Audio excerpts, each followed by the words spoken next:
નરેશભાઈ આજ સુધી આના ઉપર ક્યારે કેમ વાત નથી કરી કે આ સરકાર પ્રધાનમંત્રી ફસલ વીમા યોજના તો બંધ કરી નાખી, પણ આ ખેડૂતો દર વર્ષે એમાં પાટીદાર સમાજના મહત્તમ લોકો છે, દર વર્ષે કાં તો અતિવૃષ્ટિમાં હેરાન થાય છે, પાક ધોવાઈ જાય છે, જમીન ધોવાઈ જાય છે, વળતરો જોઈએ એવા મળતા નથી. આના ઉપર કોઈ પટેલનો દીકરો, પટેલનો નેતા કેમ કશું બોલતો નથી? મારો પોઈન્ટ આ છે.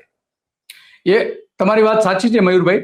તમને ઉદાહરણ આપું, બે મહત્વના ઉદાહરણ આપું. પહેલી કે તમે જે ખેડૂતોની જે પરેશાની છે એમાં ખોડલધામે ક્યારે એવું કહ્યું છે કે ભાઈ સુરતના હીરા ઘસુઓને જે મંદી ચાલી રહી છે એમાં કામ કરનારા પાલનપુરના જૈન અને બીજા થોડા છે, અને બાકીના જે કંઈ છે એ અમરેલી ને ભાવનગરના પાટીદારોના મોટા ભાગના છોકરાઓ છે. તો એના વિશે એક શબ્દ ઉચ્ચાર્યો છે. સમાજનું સાચું કામ શું છે? તમારા ગેસ્ટ હાઉસ બનાવવા કે મંદિરો બનાવવા સાચું કામ નથી. એ તો મંદિરો છે, આપણે દર્શન ગમે તે જગ્યાએ કરી શકીએ છીએ, પરંતુ સાચું કામ એ છે કે પાટીદારનો દીકરો બેકાર ન રહે, એને રોજગારી ઊભી કરવા માટે કોઈ લોન આપો છો?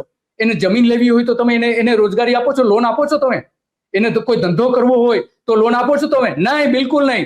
ગરીબ જે અત્યારે એવું કહેવાય છે કે શ્રીમંત છે પાટીદારો, એવી વાત નથી. શ્રીમંત એવા 35-40% વધારે શ્રીમંત નથી.